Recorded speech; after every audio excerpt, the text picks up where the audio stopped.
Hello students, welcome to Dakshina E-Classroom. I am Kuldeep Nagar, your chemistry teacher. आज के session में FSC 26 इस paper का discussion हम कर रहे हैं। पेपर 1 ऑलरेडी डिस्कस हो चुका है, तो अभी पेपर 2 का डिस्कशन हम स्टार्ट करते हैं। फर्स्ट क्वेश्चन आप देखिएगा, a structure of hexapeptide can have how many peptide link. तो ये बायोमोलिक्यूल से रिलेटेड क्वेश्चन है। हेक्सापेप्टाइड की स्ट्रक्चर आपको देखनी है और हेक्सापेप्टाइड के स्ट्रक्चर में कितने पेप्टाइड लिंक हो सकते हैं।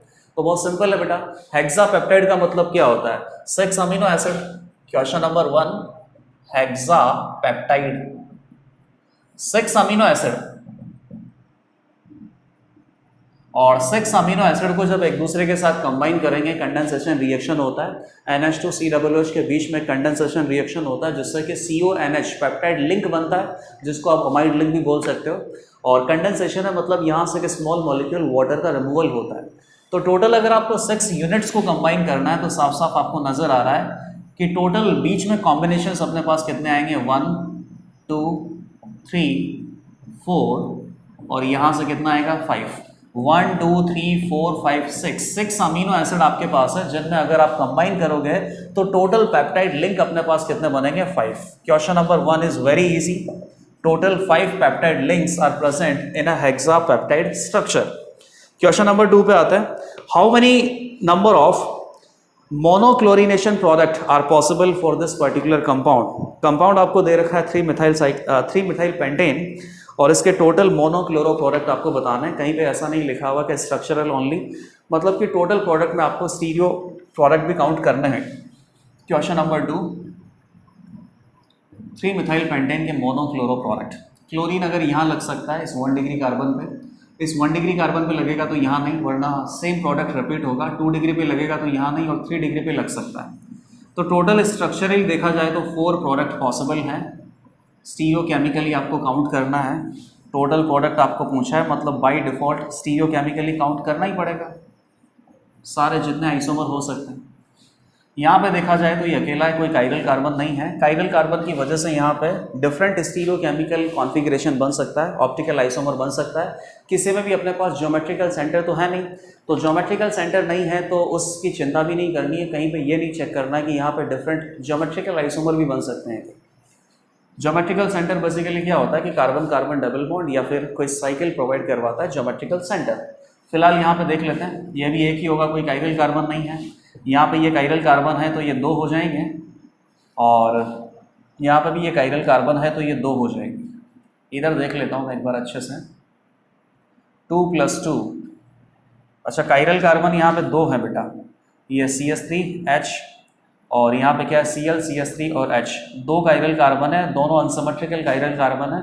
एक CH3H का काइरल कार्बन है, एक Cl और H का काइरल कार्बन है। अनसिमेट्रिकल कंपाउंड के अंदर अगर 2 काइरल कार्बन प्रेजेंट है तो टोटल यहाँ पे जो स्टीरियो आइसोमर है या टोटल ऑप्टिकल आइसोमर है वो कितने बन के आते हैं, 2⁻², दैट इज इक्वल टू 4। 4 + 2 कितना हो जाएगा, 6। 6 + 1 + 1, total 8 stereo isomer will be obtained on monochlorination of 3-methyl-pentane। तो क्वेश्चन नंबर 2 भी आसान ही है, थोड़ा ज्योमेट्रिकल और ऑप्टिकल आइसोमरिज्म की जानकारी आपको होनी चाहिए। क्वेश्चन नंबर 3 में आपसे क्या पूछा है, for an element successive ionization energy values in electron volt per atom are given below, find the number of valential electron in that particular element. तो किसी भी एलिमेंट की सक्सेसिव आयनाइजेशन एनर्जी आपको दे रखी है, जैसे कि IE1, IE2, IE3, IE4, और आपको पता ही है कि सक्सेसिव आयनाइजेशन एनर्जी में हमेशा इंक्रीमेंट होता है, एक डिसेंट से इंक्रीमेंट वहाँ पे चलता रहता है। अगर किसी भी सक्सेसिव आयनाइजेशन एनर्जी में बहुत ही एब्रप्ट इंक्रीमेंट होता है तो उसका मतलब क्या हो गया कि वो जो आयनाइजेशन एनर्जी के करस्पॉन्डिंग जो इलेक्ट्रॉन आप निकाल रहे हो ना, जैसे कि IE2 से लेके IE3 तक अगर इंक्रीमेंट होता है 100, 200, 25,000, तो ये है IE1, ये है IE2 और ये है IE3। तो यहाँ से यहाँ अगर आपको जाना है तो बेसिकली आप क्या कर रहे हो, A2+ में से 3rd इलेक्ट्रॉन निकाल रहे हो आप और A3+ बना रहे हो। तो ये जो 3rd इलेक्ट्रॉन जब आप निकाल रहे हो तो उसके लिए आयोनाइजेशन एनर्जी का जो रिक्वायरमेंट है वो बहुत ज़्यादा है। इसका मतलब साफ साफ यही हुआ कि थर्ड इलेक्ट्रॉन आप बेसिकली निकाल नहीं सकते। तो थर्ड इलेक्ट्रॉन नहीं निकाल सकते, इसका मतलब क्या हो गया कि 2 इलेक्ट्रॉन निकालने के बाद एटम ने नोबल गैस कॉन्फ़िगरेशन अचीव कर लिया है। और थर्ड इलेक्ट्रॉन अगर आप निकालोगे तो नोबल गैस कॉन्फ़िगरेशन में से निकालोगे which will require very very high amount of energy. इसीलिए IE3 की जो वैल्यू है वो IE2 से एक्सेप्शनली ज़्यादा है। तो यहाँ पे थर्ड इलेक्ट्रॉन नहीं निकाल सकते, इसका मतलब पहले 2 इलेक्ट्रॉन आसानी से निकाल सकते थे। पहले 2 इलेक्ट्रॉन आसानी से निकाल सकते थे मतलब कि पहले 2 इलेक्ट्रॉन ही आउटर मोस्ट शेल में प्रेजेंट है। तो जहाँ से एब्रप्ट इंक्रीमेंट आता है ना, उसके पहले जितने भी इलेक्ट्रॉन आप निकाल सकते हो वो सारे के सारे आउटर मोस्ट शेल में से निकलते हैं। उन सबको आप क्या बोल सकते हो? वैलेंशियल इलेक्ट्रॉन। तो क्वेश्चन नंबर 3 में देखो 14.5 है, 29.6 है, 47.48 है, 77.47 है, 97.88 है। 5 आयनाइजेशन एनर्जी काउंट कर चुका हूँ और 97 के बाद सीधा अपने पास आ गया 552 एब्रप्ट इंक्रीमेंट। तो 5 इलेक्ट्रॉन निकालने तक ऐसा कोई एब्रप्ट इंक्रीमेंट नहीं था। Number of valential electron in this particular element will be 5। Question number 3 का आंसर हो जाएगा 5। क्वेश्चन नंबर 4 पे आ जाते हैं। Find out number of species which are given as paramagnetic. तो टोटल यहाँ पर स्पीशीज आपको दे रखी हैं। केमिकल बॉन्डिंग के कॉन्सेप्ट आपको लगाने पड़ेंगे, कुछ कोऑर्डिनेशन कंपाउंड के कॉन्सेप्ट आपको लगाने पड़ेंगे और इन सब से देखना है कि जो भी स्पीशीज अपने पास है उसमें से कितना पैरामैग्नेटिक है। तो कुछ आसानी है, K + O2-, ये तो अपने पास O2-, 8 + 8 17 इलेक्ट्रॉन सिस्टम है और MOT थ्योरी से आप O2- का इलेक्ट्रॉनिक कॉन्फ़िगरेशन लिखोगे मॉलिक्यूलर ऑर्बिटल थ्योरी से, तो पक्की बात है कि एक अनपेयर्ड इलेक्ट्रॉन आना ही आना है। ऑड इलेक्ट्रॉन है, ऑड इलेक्ट्रॉन में सारे इलेक्ट्रॉन पेयर कैसे हो सकते हैं? तो ये पैरामैग्नेटिक आएगा। O3 अपने पास इस तरीके से वैलेंस बॉन्ड थ्योरी से आप इसका स्ट्रक्चर बनाओगे। डाई एटॉमिक मॉलिक्यूल तो है नहीं, ट्राई एटॉमिक है और ट्राई एटॉमिक के लिए MOT में मॉलिक्यूलर ऑर्बिटल थ्योरी के अकॉर्डिंग जो इलेक्ट्रॉनिक कॉन्फ़िगरेशन है वो किस तरीके से फिल करता है वो तो आपको नहीं पता, केवल डाई एटॉमिक में पता है। तो ट्राई एटॉमिक के लिए फिर क्या करो, आप इसका लुईस डॉट स्ट्रक्चर बना लो। लुईस डॉट स्ट्रक्चर में अगर कहीं पे अनपेयर्ड इलेक्ट्रॉन मिलता है तो पैरामैग्नेटिक, अनपेयर्ड इलेक्ट्रॉन नहीं मिलता है तो डायमैग्नेटिक। फिलहाल यहाँ पे कहीं पे भी अनपेयर्ड इलेक्ट्रॉन नहीं हो सकता। तो ये तो डायमैग्नेटिक है। कॉपर NH3 सल्फेट आए तो यहाँ पे कितना हो जाएगा 2+। कॉपर 2+ कितना होता है बेटा? 18 + 4s2 3d 9 या 4s1 3d 10। तो ये कितना हो जाएगा 3d 9। 3d सबशेल में 9 इलेक्ट्रॉन है, कैसे भी आप अरेंज कर लो 1 इलेक्ट्रॉन तो अनपेयर्ड मिलेगा ही मिलेगा। पैरामैग्नेटिक स्पीशीज NO2 अपने पास पैरामैग्नेटिक स्पीशीज होता है। ऑक्टेट थ्योरी में जब आप पढ़ते हो ना तो जो ऑक्टेट थ्योरी को वायलेट करते हैं उसमें ऑड इलेक्ट्रॉन स्पीशीज आपने पढ़ा है। तो NO2 में टोटल इलेक्ट्रॉन आप काउंट करके देख लो, ऑड इलेक्ट्रॉन आपको मिलेंगे। 8 + 8 16, 16 + 7 23 इलेक्ट्रॉन है। तो 23 इलेक्ट्रॉन में जब लुईस डॉट स्ट्रक्चर बनाओगे तो एक इलेक्ट्रॉन तो अनपेयर्ड रहेगा और इसीलिए ये भी पैरामैग्नेटिक है। NO 7 + 8 15 इलेक्ट्रॉन पैरामैग्नेटिक आएगा, 1 electron will be unpaired. N2 सबको पता है कि 14 इलेक्ट्रॉन सिस्टम में, इसमें MOT से आप इसका मॉलिक्यूलर कॉन्फ़िगरेशन फिल करना, सारे के सारे इलेक्ट्रॉन पेयर्ड होते हैं, डायमैग्नेटिक स्पीशीज है ये। और brown ring complex, brown ring complex क्या होता है?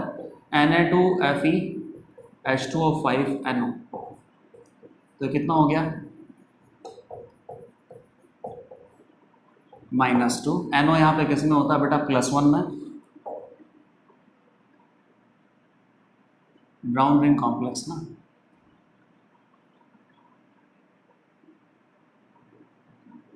हाँ सल्फेट आयन होता है सर। तो Fe किस में चला जाएगा? यहाँ पे +1 में। और Fe+1 में आप इसमें अरेंज करके देख लेना, सारे के सारे NO+1 ऑक्सीडेशन स्टेट में होता है ब्राउन रिंग कॉम्प्लेक्स में। ये आपको मैंने पढ़ा रखा है, इसको याद करने के लिए भी बोला है। सोडियम नाइट्रोप्रोसाइड और ब्राउन रिंग कॉम्प्लेक्स, इन दोनों में NO का जो ऑक्सीडेशन स्टेट है वो +1 है। अब इस अपने Fe+1 है, ऑक्टाहेड्रल कॉम्प्लेक्स है, ऑक्टाहेड्रल की तरीके से स्प्लिट करके देखना, सारे इलेक्ट्रॉन फिल करना। वीक फील्ड एनवायरनमेंट है, वीक फील्ड एनवायरनमेंट है तो पक्की बात है कि अनपेयर्ड इलेक्ट्रॉन तो आपको मिलेंगे क्योंकि पेयरिंग आप करवा नहीं सकते। अनपेयर्ड इलेक्ट्रॉन मिलेंगे, 3 अनपेयर्ड इलेक्ट्रॉन यहाँ पे मिलते हैं, पैरामैग्नेटिक कॉम्प्लेक्स है ये। तो टोटल जो अपने पास आंसर है इसमें क्या हो जाएगा 1 2 3 4 5। Total 5 species are given which will behave as paramagnetic species. Question number 5. Solid AB has a NaCl type structure. NaCl का स्ट्रक्चर कैसा होता है? Cl- will form FCC lattice and Na+ will occupy octahedral voids. इसमें से A+ और B- का जो radius है वो आपको दे रखा है, फॉर्मूला मास AB का आपको दे रखा है, what is the density of AB solid.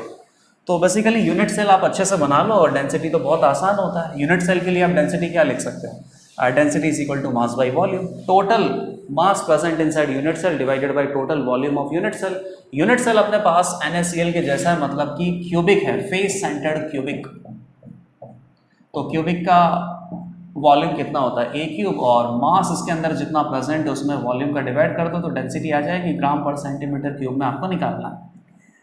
तो मास कितना प्रेजेंट होगा, तो ये सब आपको पता ही है कि अगर NaCl टाइप स्ट्रक्चर है तो NaCl कितना फॉर्मूला यूनिट्स प्रेजेंट होता है, 4 फॉर्मूला यूनिट्स प्रेजेंट होता है रॉक सॉल्ट स्ट्रक्चर में। तो AB भी कितना प्रेजेंट होगा, 4 ही प्रेजेंट होगा। और एक फॉर्मूला यूनिट का जो मास है 48 ग्राम पर मोल है, तो टोटल मास कितना हो जाएगा बेटा, 4 × 48 ग्राम पर मोल। और ये तो एक मोल यूनिट्स का मास है, एक यूनिट का मास कितना होगा डिवाइडेड बाई Na, इतना लेना है आपको।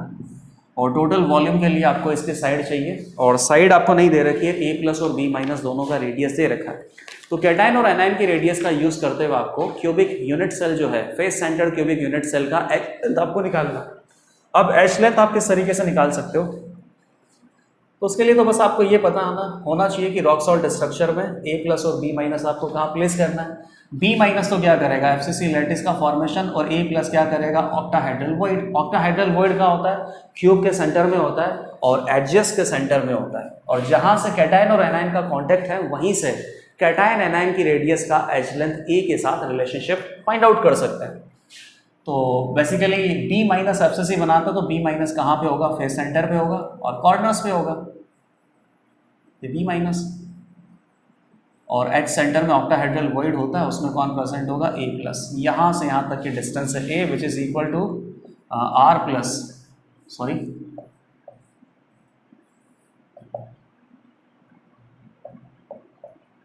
R++R++R- तो 2 × R+ + 2 × R- कितना दे रखा है, 0.5 and 1.5, 2.0 angstrom multiplied by 2, 4.0 angstrom.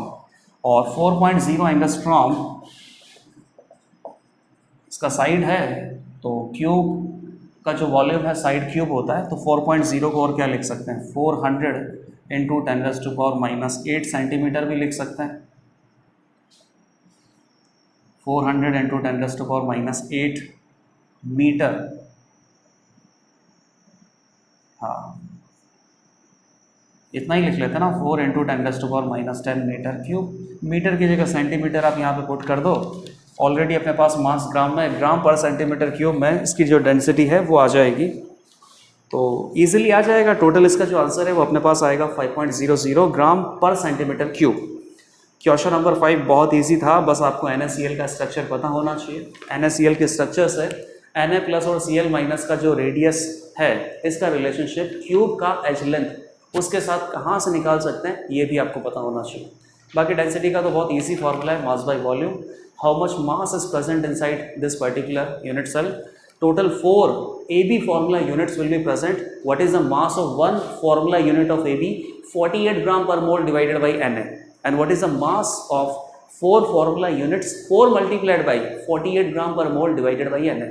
This is total mass present inside this particular unit cell. Divide this by volume, you will get density. Question number 6. If mean free path is 10 centimeter at 1 bar pressure, what is the value of mean free path? The value of mean free path will be 5 at what pressure? तो 1 बार pressure पे अगर 10 centimetre mean free path है, तो अगर 5 centimetre mean free path है तो उसके लिए आपको क्या प्रेशर अप्लाई करना पड़ेगा। मीन फ्री पाथ का सिंपल फॉर्मूला आपको पता है, U average √2 U average into pi sigma square into N star. इन सब का कोई मतलब नहीं, N स्टार होता है N/V।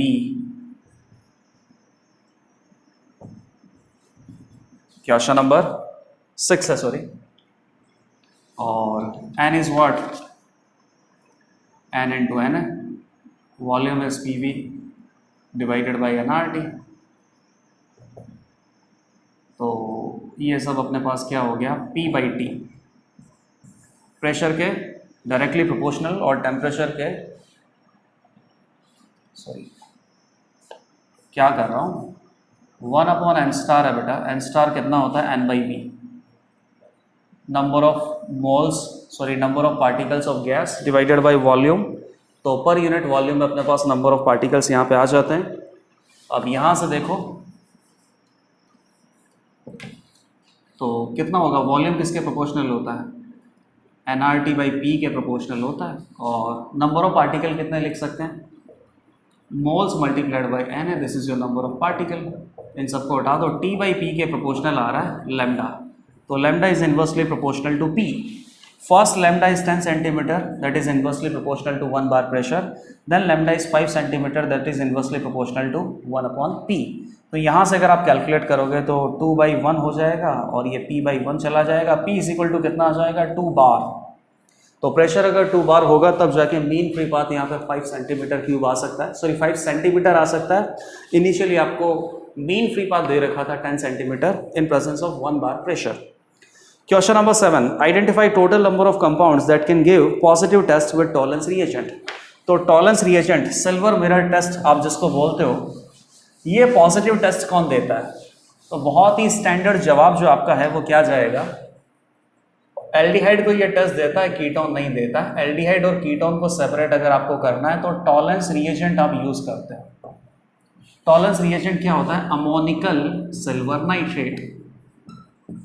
अमोनिकल सिल्वर नाइट्रेट में Ag+ प्रेजेंट है। Ag+ क्या करता है, एल्डिहाइड को ऑक्सीडाइज करवाता है। एल्डिहाइड को ऑक्सीडाइज करवा के कार्बोक्सिलेट आयन बनाता है। कार्बोक्सिलिक एसिड मत बनाना क्योंकि बेटा बेसिक मीडियम है, तो बेसिक मीडियम में कार्बोक्सिलिक एसिड जो है ना वो एसिड फॉर्म में क्यों रहेगा, बेस विल एक्सट्रैक्ट H+, तो कार्बोक्सिलेट आयन की फॉर्म में रहेगा, कोई दिक्कत नहीं है। एल्डिहाइड को ऑक्सीडाइज करवा के कार्बोक्सिलेट आयन बनाया तो खुद Ag+ रिड्यूस होगा, और Ag+ अगर रिड्यूस होगा बेटा तो क्या बनेगा, एलिमेंटल सिल्वर सॉलिड स्टेट में। और ये बेसिकली आपको कैसा दिखाई देगा, सिल्वर मिरर। टेस्ट ट्यूब में आपको सिल्वर मिरर दिखाई देगा, एल्डिहाइड और कीटोन को सेपरेट करने के लिए काम में आता है। अब यहाँ से कुछ एक्स्ट्रा मॉलिक्यूल्स भी ऐसे हो सकते हैं जो कि सिल्वर मिरर टेस्ट दे सकते हैं, तो उन मॉलिक्यूल्स के बारे में भी आपको पता होना चाहिए। तो पहली बात तो एल्डिहाइड देता है, टर्मिनल अल्काइन भी देता है। यहाँ पे सिल्वर मिरर आपको नहीं मिलेगा, यहाँ पे वाइट प्रेसिपिटेट मिलेगा। और अल्फा हाइड्रोक्सी कीटोन, बिल्कुल सही बात है, अल्फा हाइड्रोक्सी कीटोन, कीटोन नहीं, कीटोन की अल्फा पोजीशन पे अगर OH लगा है तो ये भी सिल्वर मिरर टेस्ट देगा। फिर अपने पास क्या आ जाता है, एल्डिहाइड से एसिटल बना दो, कीटोन से कीटल बना दो, एल्डिहाइड से हेमी एसिटल बना दो, और कीटोन से हेमी कीटल बना दो। अब इसकी खास बात क्या होती है कि ये बेसिक मीडियम में क्या होता है, स्टेबल। तो कीटल और एसिटल जो है वो वापस से एल्डिहाइड या कीटोन में चेंज नहीं होंगे because they are stable in basic medium and Tollens reagent is basic medium. तो अगर कीटल या एसिटल आपको बना के दे रखा है तो ये टॉलेंस रिएजेंट का टेस्ट तो देंगे नहीं। लेकिन ये जो हेमी एसिटल या हेमी कीटल होते हैं, ये एसिडिक और बेसिक मीडियम दोनों में अनस्टेबल होते हैं। अनस्टेबल होते हैं तो हेमी एसिटल हो गया या हेमी कीटल हो गया, दोनों अगर अनस्टेबल होते हैं तो वापस से रिएक्शन बैकवर्ड डायरेक्शन में जाएगी और वापस से क्या बन जाएगा, एल्डिहाइड या कीटोन बन जाएगा। अब हेमी कीटल से तो क्या बनेगा, ketone, ketone will not give positive test with Tollens reagent. और हेमी एसिटल से क्या बनेगा, एल्डिहाइड बनेगा, एल्डिहाइड तो टेस्ट देता ही है। तो इस तरीके से आपका जो पूरा का पूरा फंडा निकल के है वो क्या है कि हेमी एसिटल टॉलेंस रिएजेंट के साथ पॉजिटिव टेस्ट देते हैं, लेकिन ना तो हेमी कीटल देता है और ना ही कीटल या एसिटल देता है। और एक और आपने पढ़ा है नाइट्रो का जब टेस्ट है आपने पढ़ा तो उसमें NO बनता है कहीं ना कहीं, फिर ये जो NO है ये भी ऑक्सीडाइज NHOH बनता है, और NHOH भी जो है ये particular functional group Tollens reagent के साथ पॉजिटिवली रिएक्ट कर सकता है। टॉलेंस रिएजेंट इसको ऑक्सीडाइज करके NO में पहुंचा देगा, नाइट्रोसो में। तो ये सारे कंपाउंड है जो कि टॉलेंस रिएजेंट का पॉजिटिव टेस्ट देते हैं। अब आइडेंटिफाई कर लेते हैं जो गिवन कंपाउंड है इनमें से कौन सा कंडीशंस को सेटिस्फाई कर सकता है। तो first is aldehyde, second is aldehyde, third is ketone, fourth is alkene, और फिफ्थ अपने पास क्या दे रखा है बेटा, ये अपने को दे रखा है एसिटल। ये देख लो, इधर से अल्कोहल, इधर से अल्कोहल, तो ये बेसिकली पहले कुछ इस तरीके से रहा होगा।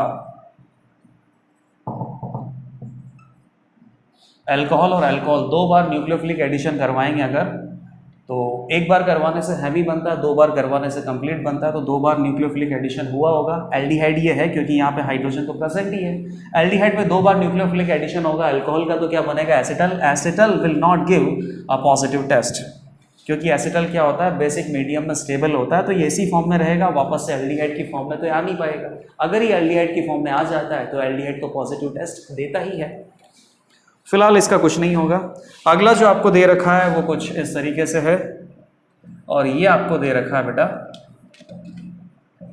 देख लो, एक OH अपने पास है, मतलब कि एक अल्कोहल यहाँ पे अटैच हुआ है, तो ये कुछ ऐसा होगा। हाइड्रोलाइसिस कर दो ना वापस से, तो यहाँ पे क्या आ जाएगा, OH, एक OH पहले से ही है। हाइड्रोलाइसिस करने से आपको सब कुछ पता चल जाता है कि ये पहले क्या था, एल्डिहाइड था कि कीटोन था। यहाँ से हटा दो तो ये क्या है, एल्डिहाइड। तो ये साफ साफ दिख रहा है कि ये क्या है, हेमी एसिटल है। Hemiacetal are unstable in acidic and basic medium both, तो हेमी एसिटल वापस से बेसिक मीडियम में अनस्टेबल होने के कारण एल्डिहाइड में चेंज हो जाएगा, और एल्डिहाइड तो टेस्ट देता ही है, तो ये जो हेमी एसिटल है ये टेस्ट देगा। अब आगे आ जाओ, अगला भी हेमी एसिटल है, देगा। अगला फिनॉल है, नहीं देगा। अगला हेमी एसिटल है, देगा। 1 2 3 4 5 total 5 compounds will give positive test with Tollens reagent. चलो क्वेश्चन नंबर 8 पे आ जाते हैं। In disaccharide if the reducing group of monosaccharide i.e. aldehydic or ketonic group are bonded, then these are called non-reducing sugars. How many of the following disaccharide is reducing sugar? कोई figure यहाँ पे दे नहीं रखा है, तो ये question तो एक तरीके से बोनस हो गया आपके लिए।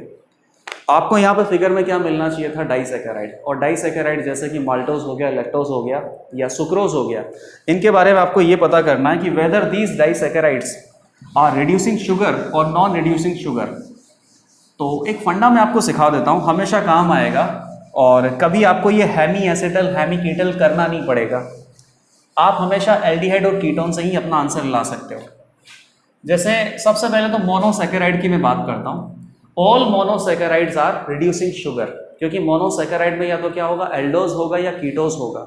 अगर एल्डोज है तो एल्डिहाइड फंक्शनल ग्रुप प्रेजेंट है, एल्डिहाइड के साथ टॉलेंस रिएजेंट टेस्ट देता है।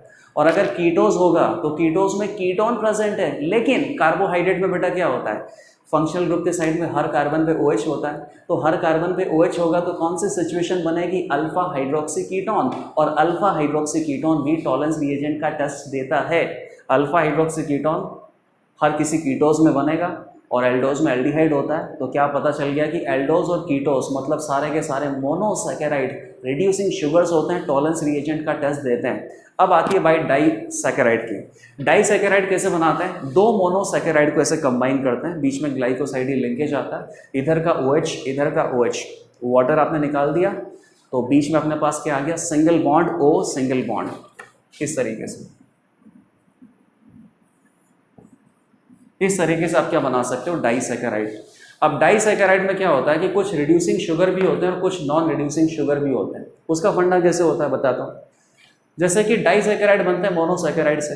अब मोनोसैकेराइड में जहाँ पे भी एल्डिहाइडिक और कीटोनिक यूनिट है ना, अगर इस एल्डिहाइड और कीटोनिक यूनिट जिस कार्बन से लगा हुआ है, उस कार्बन से अगर आपने क्या कर दिया बेटा, दोनों सैकेराइड को अगर आपने कंबाइन कर दिया, तो बेसिकली इनका जो ऐसा साइट था जहाँ से टॉलेंस रिएजेंट का टेस्ट आता, उसी साइट को आपने कंबाइन करके डाइसैकेराइड बना दिया। अगर आप ऐसा करते हो तो जो डाइसैकेराइड बना है ना, वो डाइसैकेराइड होगा नॉन रिड्यूसिंग शुगर, वो फिर टॉलेंस रिएजेंट का टेस्ट नहीं देगा।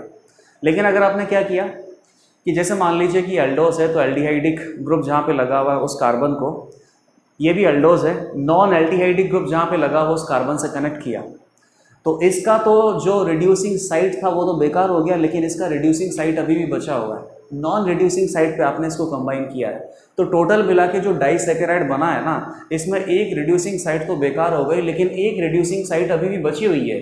तो उस रिड्यूसिंग साइट की वजह से अब ये डाइसैकेराइड कैसा होगा, रिड्यूसिंग शुगर, और यहाँ पे टॉलेंस रिएजेंट का पॉजिटिव टेस्ट देगा। तो ये सारी बातें सुनने में बहुत कॉम्प्लिकेटेड लगती हैं। हेमी एसिटल, हेमी कीटल, कीटल एसिटल, ये सब भी सुनने में बहुत ही कॉम्प्लिकेटेड लगता है। तो सीधा सा मैं आपको फंडा बताने वाला हूँ कि आप किस तरीके से इन सभी का आंसर बहुत आसानी से और बिना कुछ याद किए हुए निकाल सकते हो। देखना, अगर एल्डिहाइड में, पहले ग्लूकोज के बारे में बताता हूँ, यहीं से चलते हैं अपन। ये ग्लूकोज का कैसा फॉर्म है बेटा? Open form. Glucose is aldose, alpha D glucose मैंने बना रखा है। ग्लूकोज इज एल्डोज, और एल्डोज मतलब कि पॉजिटिव टेस्ट देता ही है। फिर आप क्या करोगे बेटा? ठीक है, साइक्लिक फॉर्म बनाओगे तो साइक्लिक फॉर्म कुछ इस तरीके से बनता है। CH2OH, OH ऊपर है तो OH नीचे, OH ऊपर, OH नीचे, OH नीचे, ये अल्फा डी ग्लूकोज। और यहाँ पे होता है ऑक्सीजन। अब ये होने में तो अल्फा डी ग्लूकोज ही है, और अल्फा डी ग्लूकोज जो अपना है टॉलरेंस रिएजेंट का पॉजिटिव टेस्ट देता है, रिड्यूसिंग शुगर है ये। लेकिन यहाँ से आपको पता नहीं चल रहा है, तो आपको पता नहीं चल रहा है तो आप घबरा रहे हो, और आपको हेमी एसिटल, हेमी कीटल निकालना आ नहीं रहा है, तो घबराने की कोई दिक्कत नहीं है बेटा। ये सब बनता कैसे है? किसी कार्बोनिल ग्रुप के ऊपर अल्कोहल के न्यूक्लियोफिलिक एडिशन से ही तो बनता है ना। तो आप ऐसा करो कि न्यूक्लियोफिलिक एडिशन के बाद जो प्रोडक्ट आपको मिलता है एसिटल, हेमी एसिटल, कीटल या हेमी कीटल, इसको ब्रेक डाउन करके वापस से इनिशियल आप बना दो। जब ये यहाँ पे कंबाइन होता है बेटा, वाटर का रिमूवल होता है, तो वापस से आप इसका हाइड्रोलिसिस कर दो। तो एक तरफ क्या लगा दो H+, एक तरफ क्या लगा दो OH-। तो ये तो क्या हो गया बेटा? CH2OH। यहाँ तो कोई C डबल बॉन्ड हो बना नहीं है। C डबल बॉन्ड हो, चाहे एल्डोज का हो चाहे कीटोज का हो, दोनों टेस्ट देंगे, क्योंकि कीटोज में यहाँ पे अल्फा हाइड्रोक्सी कीटोन की सिचुएशन बनती है। इधर से तो कोई दिक्कत नहीं आई, आप इधर पे आओ। इस पे H है, OH है, और हाइड्रोलिसिस के बाद एक और OH आ गया।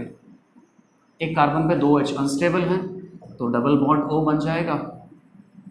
अब ये देख लो, कार्बोनिल ग्रुप अपने पास आ चुका है। तो आपने अंदाज़ा लगा दिया कि इस पर्टिकुलर कंपाउंड में पहले एल्डोस मतलब कि एल्डिहाइडिक ग्रुप प्रेजेंट था, और एल्डिहाइडिक ग्रुप टॉलरेंस रिएजेंट का पॉजिटिव टेस्ट देता है। तो बहुत इजीली आप आइडेंटिफाई कर सकते हो कि किसी भी मोनोसैकेराइड या डाइसैकेराइड का अगर आपको क्लोज्ड फॉर्म दे रखा है, रिंग फॉर्म दे रखा है, तब भी आप आइडेंटिफाई कर दोगे कि ये जो पर्टिकुलर कंपाउंड है ये रिड्यूसिंग शुगर बोलोगे या नॉन रिड्यूसिंग शुगर बोलोगे। फिलहाल तो आंसर वैसे ही आने वाला था, क्योंकि ये क्या है बेटा? Monosaccharide, and all monosaccharides are reducing sugar. अब डाइसैकेराइड पे आता हूं मैं, और डाइसैकेराइड में सुक्रोज हो गया, माल्टोज हो गया, लैक्टोज हो गया। मैं इनमें से किसी की भी स्ट्रक्चर नहीं बना रहा हूं, मैं बस हाइपोथेटिकली आपको एक एग्जांपल देने की कोशिश करता हूं कि किस तरीके से बहुत इजीली आप ये पता कर सकते हो कि कोई भी गिवन डाइसैकेराइड रिड्यूसिंग शुगर होगा या नॉन रिड्यूसिंग शुगर होगा। तो जैसे मान लो कि दो अपने पास इस तरीके से हैं, और यहाँ पे ऑक्सीजन एटम है, और इधर अपना CH2OH जो भी लगा हुआ है। लेट अस से कि आप यहाँ से और यहाँ से इस तरीके से कुछ करके आपने यहाँ पे डाइसैकेराइड बना रखा है, ठीक है। अब इसमें आपको अंदाजा लगाना है कि whether this disaccharide is reducing sugar and whether this can reduce tolerance reagent और नॉट। तो आप देखो कि जहाँ से ये कंबाइन हुआ है वहाँ तो आपको कुछ डिस्टर्ब करना नहीं है, क्योंकि यहाँ डिस्टर्ब करोगे तो ये किस में चेंज हो जाएगा? मोनोसैकेराइड में। फिर आप बोलोगे कि सर मोनोसैकेराइड तो सारे के सारे टॉलरेंस रिएजेंट का टेस्ट देते हैं, तो हर बार आपका आंसर आ जाएगा यस। तो यस आंसर हर बार नहीं आना है। जहाँ से कंबाइन होके, जहाँ से ग्लाइकोसाइडिक लिंकेज बना है ना बेटा, जिससे आपने डाइसैकेराइड बनाया, उस जगह तो आपको डिस्टर्बेंस करना ही नहीं है। आप केवल यहाँ पे देखो और यहाँ पे आप हाइड्रोलिसिस करवा लो। हाइड्रोलिसिस करवा के वापस से इनिशियली कोई कंपाउंड बना लो, और उस इनिशियल कंपाउंड में एल्डिहाइडिक ग्रुप अगर आता है तो टॉलरेंस रिएजेंट का टेस्ट देगा, और कीटोनिक ग्रुप आता है तब भी वो टॉलरेंस रिएजेंट का टेस्ट देगा, क्योंकि उसके अल्फा कार्बन पे हाइड्रोक्सी प्रेजेंट होगा, पक्का प्रेजेंट होगा। तो अल्फा हाइड्रोक्सी कीटोन हो या एल्डिहाइड हो, वो टॉलरेंस रिएजेंट का टेस्ट तो आपको देगा ही देगा। अब जैसे मान लो कि एक एग्जांपल मैं यहाँ पे दे देता हूँ, कुछ बना देते हैं। हाइपोथेटिकली कोई भी डाइसैकेराइड बना रहा हूँ, और देखते हैं कि तुम इसका सही आंसर बता पाओगे कि नहीं।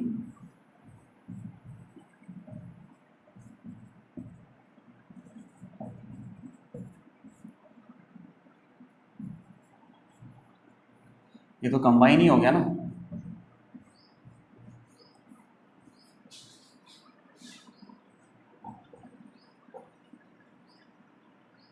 ये OH है तो H चला गया, OH, लेट अस से कि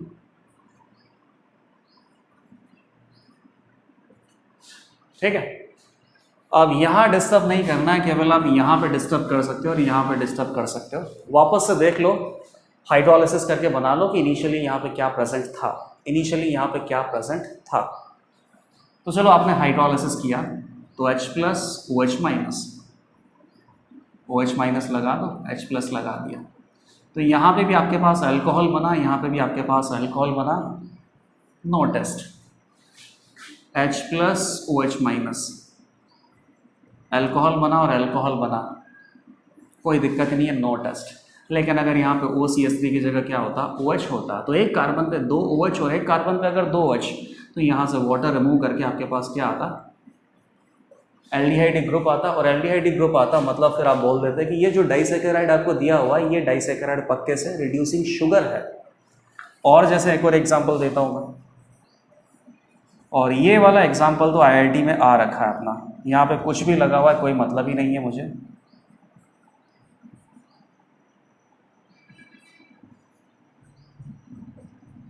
सिमिलरली इधर भी कुछ भी लगा हुआ है, कोई मतलब नहीं है।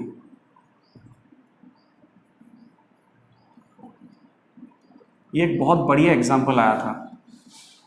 अब आप क्या करोगे, सर इधर से तो नहीं आएगा, यहाँ पे क्या करोगे तो H प्लस और OH माइनस, तो ये भी अल्कोहल है, एक कार्बन पे एक ही OH है। देखो ये OH है, यहाँ पे CH2OH है, एक कार्बन पे 2 OH नहीं है, तो डिहाइड्रेशन नहीं होगा, कोई भी कार्बोनिल ग्रुप जनरेट नहीं होगा।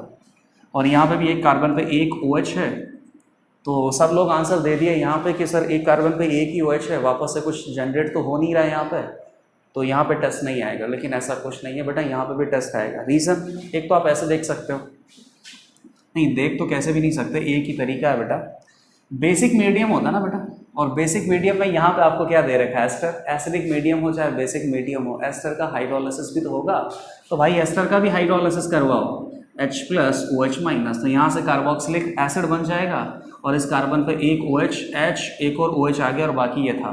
एक कार्बन पे 2 OH अनस्टेबल होते हैं, तो वापस से क्या आ जाएगा, डबल बॉन्ड हो H, एल्डिहाइड बन गया। और एल्डिहाइड बन गया मतलब this compound, this particular compound will be known as a reducing sugar, it will give positive tolerance test। तो आई होप कि डाइसैकेराइड में किस तरीके से आपको चेक करना है कि रिड्यूसिंग शुगर है या नहीं है, ये चेक करना आप सीख गए होंगे। कभी भी आपको इससे घबराना नहीं है, जहाँ से भी रिंग को क्लोज कर रखा है वहाँ से वापस हाइड्रोलिसिस करके ओपन कर दो। ओपन करने के बाद चेक कर लो कि उस कार्बन पे कार्बोनिल ग्रुप बन रहा है नहीं बन रहा है। कार्बोनिल में एल्डिहाइड अगर बन रहा है तो देगा, कीटोनिक ग्रुप बन रहा है तब भी देगा, क्योंकि उसके अल्फा कार्बन पे OH प्रेजेंट होगा, अल्फा हाइड्रोक्सी कीटोन वाली सिचुएशन बनेगी। तो बहुत आसानी से पता कर सकते हो इन डाइसैकेराइड्स में कि रिड्यूसिंग शुगर आएगा कि नहीं आएगा। चलो क्वेश्चन नंबर 9 पे चल लेते हैं।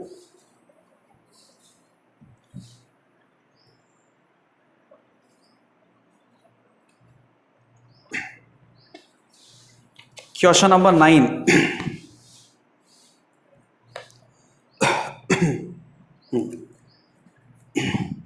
क्वेश्चन नंबर 9 देखिए, क्वेश्चन नंबर 9 देखिए अब, find out total reactions with given condition. Question number 9 देखिए अब, find out total reactions with given conditions which converts Mn2 plus to MnO4 minus। Mn2 plus को कौन परमैंगनेट आयन में change कर सकता है, और टोटल 6 रिएक्शंस आपको दे रखी है। चेक करना है कि इस तरीके से Mn2 plus का ऑक्सीडेशन कौन कर सकता है। तो ये एकदम डी ब्लॉक का बहुत ही आसान क्वेश्चन आ गया। D and F block element आपने पढ़ा हुआ है, और MnO4 माइनस मतलब कि KMnO4 का प्रिपरेशन आपने देखा होगा। तो KMnO4 का जो प्रिपरेशन हम करते हैं कैसे करते हैं, पायरोल्यूसाइड MnO2 आपके पास होता है, फिर आप उसका ऑक्सीडेशन करते हो।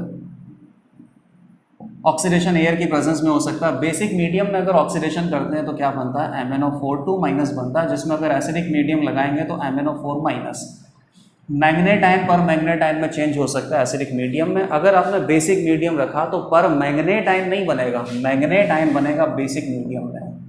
बस इतना ही कंसेप्ट है, बाकी तो बहुत आसान है। अपने पास Mn2 प्लस है, ऑक्सीडाइजिंग एजेंट आपने ले रखा है BiO3 माइनस, बहुत बढ़िया ऑक्सीडाइजिंग एजेंट है। नाइट्रेट आयन ही तो है बेटा, नाइट्रोजन का भाई है बिस्मथ। नाइट्रोजन +5 ऑक्सीडेशन स्टेट में है, और +5 ऑक्सीडेशन हाईएस्ट ऑक्सीडेशन स्टेट होता है नाइट्रोजन का। Nitrate ion is a very very good oxidising agent. BiO3 minus is a very very good oxidising agent. तो पक्का ऑक्सीडाइज करेगा, और ऑक्सीडाइज करके या तो परमैंगनेट आयन बनाएगा या मैग्नेट आयन बनाएगा, डिपेंडिंग ऑन मीडियम। तो यहाँ तो मीडियम एसिडिक ही होगा, KOH O2 NaOH, air, air मतलब O2, और मतलब ये क्वेश्चन तुम लोगों को ऐसे देखने में लग रहा होगा कि डिफिकल्ट है, लेकिन थोड़ा लॉजिकली याद रखते तो बहुत ही आसान क्वेश्चन है। सारी रिएक्शंस को याद करने की तो ज़रूरत ही नहीं है। Na2CO3, sodium bicarbonate is a base. PbO2 lead +4 oxidation state में बहुत अनस्टेबल होता है, इनर्ट पेयर इफेक्ट, लेड तो +2 में जाना चाहता है, खुद रिड्यूस होकर सामने वाले को ऑक्सीडाइज करवाना चाहता है, और Mn2+। परऑक्सी disulphate ion in presence of H2O। तो परऑक्सी डाइसल्फेट आयन जहाँ पे प्रेजेंट होता है एसिडिक मीडियम में ही ऑक्सीडेशन है, एसिडिक मीडियम में ऑक्सीडेशन है, एसिडिक मीडियम में ऑक्सीडेशन है, बेसिक मीडियम में, बेसिक मीडियम में और बेसिक मीडियम में। तो 3 जगह से तो आपको MnO4- नहीं मिलेगा, इन तीनों जगह से MnO4 2- मिलेगा, और बाकी की तीनों जगह से MnO4- पर मैग्नेट आयन मिलेगा। क्वेश्चन नंबर 9 का आंसर हो जाएगा 3। क्वेश्चन नंबर 10 पे आते हैं। Find out sum of vacant orbital in valence shell of phosphorus in X and Z species of the above reaction. एक रिएक्शन में X और Z आप फाइंड आउट करो पहले तो, और X और Z में फास्फोरस के एम्प्टी ऑर्बिटल काउंट करना है वैलेंस शेल में। तो X अपने पास क्या है, PF3, इससे क्या बन गया PF6-, ये Z और ये X, तो ये PF3 हो गया बेटा, और PF6- फॉस्फोरस के आउटर मोस्ट शेल में कितने इलेक्ट्रॉन होते हैं, 5 बॉन्ड तो बनेगा, 6 बॉन्ड जब बन रहा है तो उसकी वजह से नेगेटिव आ रहा है, PF6- is also there. Hybridisation क्या आएगा, sp3d2, हाइब्रिडाइजेशन क्या आएगा, sp3। तो सारे डी सबशेल खाली है, डी सबशेल में 3 डी ऑर्बिटल खाली है, तो 5 और 3 कितना हो जाएगा, 8। और फॉस्फोरस थर्ड पीरियड का एलिमेंट है, तो थर्ड शेल इसकी लास्ट होगी, 3s 3p और 3d। 3s और 3p में तो इलेक्ट्रॉन है ही सही, वहाँ से तो बॉन्डिंग हो ही रही है, बॉन्डिंग होकर 3 सिग्मा बॉन्ड 6 सिग्मा बॉन्ड बन ही रहा है। और डी सबशेल में कुछ ऑर्बिटल खाली हो सकते हैं, यहाँ पे डी सबशेल में 2 डी ऑर्बिटल भी यूज़ हो रहे हैं सिग्मा बॉन्ड बनाने में, हाइब्रिडाइजेशन में काम आ रहे हैं। तो 3d सबशेल के 3 ऑर्बिटल खाली होंगे, यहाँ पे 3d सबशेल के टोटल 5 ऑर्बिटल सभी खाली होंगे। तो कितना हो गया अपने पास, 5 + 3, total 8 d orbitals are vacant for phosphorus atom. Question number 11। Solid KClO3 is taken in a container at a constant pressure 1 atm. Upon heating, following equilibria is set. KClO3 को हीट करोगे तो KCl + O2 बनेगा, और 1 atm का pressure है। Delta H is 25, delta S0 is 50. What temperature equilibrium will be established? Ignore the variations of delta H0 and delta S0. Delta H और delta S enthalpy change और entropy change temperature के according change होता है, लेकिन यहाँ पे आपको वो चेंज नोटिस नहीं करना है, उस चेंज को इग्नोर करना है। तो इसने ये पूछा है कि कौन से टेम्परेचर पे यहाँ पर इक्विलिब्रियम एस्टेब्लिश होगा। स्टैंडर्ड कंडीशन आपको दे रखी है, प्रेशर 1 atm है, स्टैंडर्ड कंडीशन है। वैसे नॉर्मली अपने पास नॉन स्टैंडर्ड स्टेट अगर होता है तो क्या बोलते हैं कि डेल्टा G का वैल्यू 0 होना चाहिए, तो इक्विलिब्रियम एस्टेब्लिश होगा। डेल्टा G = क्या होता है, delta H - T delta S। यहाँ पे अपने पास स्टैंडर्ड कंडीशन है, तो डेल्टा G0 का वैल्यू 0 करना पड़ेगा इक्विलिब्रियम के लिए। तो delta G0 = delta H0 - T delta S0। ये कितना दे रखा है, 25 kilo calorie -T into delta S0 कितना दे रखा है, 50 कैलोरी पर kelvin, which must be equal to 0। तो ये आ गया 500 केल्विन। एकदम आसान है। क्वेश्चन नंबर 12 देखो। 0.8 molar ferrous sulfate solution requires 160 ml of 0.2 molar aluminum chromate in acidic medium. Calculate the volume of FeSO4 consumed. तो FeSO4 में Fe2+ रिएक्टिंग स्पीशीज है, और एल्यूमिनियम डाइक्रोमेट में डाइक्रोमेट आयन रिएक्टिंग स्पीशीज है। Dichromate ion क्या करेगा, Fe2+ को oxidise करके Fe3+ में पहुंचा देगा, और डाइक्रोमेट में क्रोमियम +6 में होता है, तो क्रोमियम +6 में रिड्यूस होकर क्रोमियम +3 में जाता ही है। तो रिडॉक्स रिएक्शन है, ज़्यादा टाइम वेस्ट आपको नहीं करना है, फटाफट से इसका आंसर आ जाएगा। दोनों अगर एक दूसरे से कंप्लीटली रिएक्ट करते हैं मतलब दोनों के मिली इक्विवेलेंट या इक्विवेलेंट बराबर होंगे। इक्विवेलेंट इज इक्वल टू कितना होता है, number of moles multiplied by n factor. तो बस एन फैक्टर ही आपको देखना है। ये आपको कहाँ से मिल रहा है, क्या बनेगा, क्रोमियम 3+ और Fe3+ तक इसको ऑक्सीडाइज करवा देगा। Fe2+ का तो ऑक्सीडेशन स्टेट +2 से +3 जा रहा है, फैक्टर 1 है। क्रोमियम +6 से +3 जा रहा है, 2 क्रोमियम है, 3 इलेक्ट्रॉन का गेन है, तो 3 × 2 6 इलेक्ट्रॉन पर यूनिट क्रोमेटाइन आपको चेंज मिल रहा है। तो इसका इनफैक्टर कितना हो गया, 6। अब Fe2+ के मोल कितना है, FeSO4 के मोल है 0.8 मोलरिटी, तो मोलरिटी इंटू वॉल्यूम FeSO4 के मोल, FeSO4 के मोल मल्टीप्लाइड बाई 1 Fe2+ के मोल, और Fe2+ के mole multiplied by 1 number of equivalents of Fe2+। यहाँ से एल्यूमिनियम डाइक्रोमेट के मोल कितना है, 0.2 × 160 ml। और एल्यूमिनियम डाइक्रोमेट में टोटल 3 क्रोमेट होते हैं, तो ये क्रोमेटाइन के मोल हो गए, और क्रोमेटाइन के मोल को मल्टीप्लाई कर दो क्रोमेट के एन फैक्टर से। तो सॉल्व कर लो बेटा, यहाँ से वॉल्यूम भी अपने पास आ जाएगा 720 ml। Fe2+ का या FeSO4 का जो वॉल्यूम आपने V लिया है ना, ये वॉल्यूम आ जाएगा 720 ml। चलो क्वेश्चन नंबर 13 पे आ जाओ। Which of the following carbohydrate is increased by 210 molecular weight when reacting with axis of CH3COCl। तो CH3COCl एसिटिल क्लोराइड के साथ आप कार्बोहाइड्रेट की रिएक्शन करवाना चाहते हैं, तो कार्बोहाइड्रेट का मॉलिक्यूलर वेट 210 से बढ़ जाता है। कार्बोहाइड्रेट क्या होता है बेटा, एल्डोज या कीटोस, उसमें ऐसे ग्रुप होते हैं और ऐसे ग्रुप होते हैं, या ऐसे ग्रुप होते हैं। एल्डिहाइड कीटोन होता है, अल्कोहल होता है। अब अल्कोहल की क्या खास बात होती है कि अल्कोहल इज अ न्यूक्लियोफाइल, और एसिटिल क्लोराइड के साथ अगर आप इसका रिएक्शन करवाओगे तो एसिटाइलेशन होगा, nucleophile will attack, pi bond will break, pi bond will form, leaving group will leave.